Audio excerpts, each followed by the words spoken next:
We are back on Get Up, and in Mel Kiper's latest big board, Trevor Lawrence has stayed put at the top. Justin Fields has moved up from number 3 to number 2, so it sets up a very intriguing quarterback draft this year. Lawrence, of course, led Clemson to the 2018 football championship. With one more win, he will match the most wins as a starting quarterback in Clemson history with 32, while Fields has had an unbelievable start this year at Ohio State. Leads the country in total QBR and completion percentage. He has 11 passing touchdowns and 11 incompletions. So the numbers are just frankly ridiculous. Now, I would love everyone to take a look at a story that our NFL senior writer Jeremy Fowler has put together on ESPN.com, and he and Riddick joined me here. You spoke to several NFL executives, Jeremy, and scouts about the top quarterbacks in this class. What are you hearing them say about Trevor Lawrence and historical comparisons? Well, Greeny, the hype is pretty incredible. I talked to a GM who brought up unprompted that this guy's the best prospect since Andrew Luck, and I think he's better. Some people just believe that he's a unicorn skill set at 6'6", overall athleticism, and many agree he's one of the best pure passers of the football that they've seen in a long time. So they can nitpick his accuracy a little bit, hovers around 65% in his first 2 seasons, but it's funny, you ask these people around the league, how would they rate his weaknesses? And they pretty much say, well, there's not much there. He's about the clean prospect that they've seen. They feel like he's going to be pretty much game ready when he comes out in April.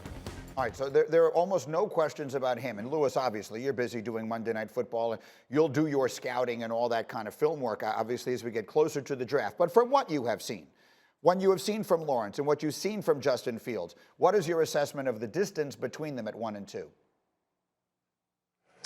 Yeah, I don't see it as being something that's just so tremendously wide that Justin Fields right now, who you would assume would be the consensus number 2 quarterback, couldn't close the gap, and have some people going, well, we kind of like what Justin Fields brings to the table. So I don't see it being that wide. Look, Justin Fields he almost had his team in the national championship game, in that national semifinal game.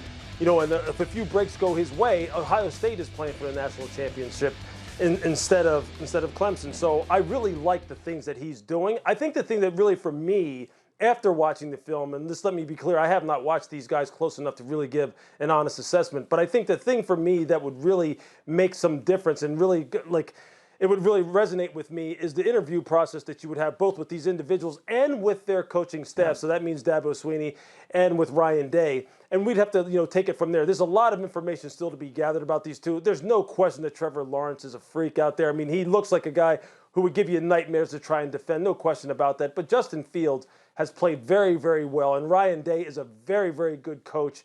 So I think both of these guys are going to have great careers provided that the NFL teams take care of them the way they should.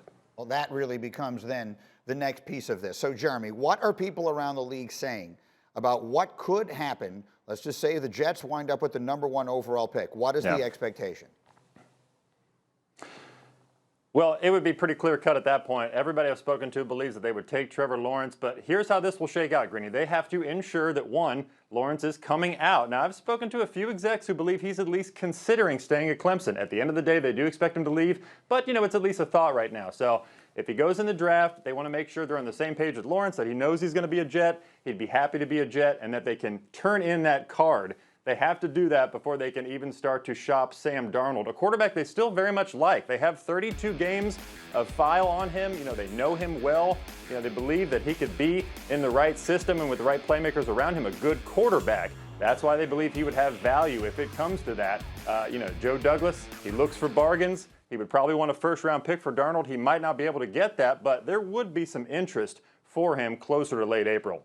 And then quickly, because the thing that I found most interesting in your piece were the sleeper teams that you think could be targeting a quarterback in this draft. Teams we're not talking about. Share some of those.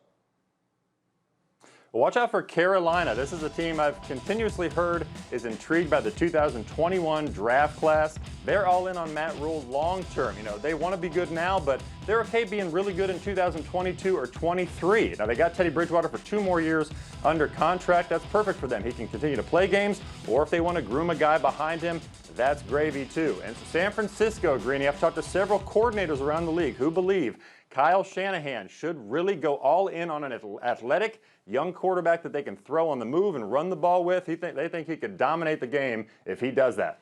I mean, really interesting to watch. Jeremy, the piece again, recommended reading on ESPN.com with a lot of people talking about all of these quarterbacks and the musical chairs that could wind up getting played. Thank you for watching ESPN on YouTube. For live streaming sports and premium content, subscribe to ESPN+.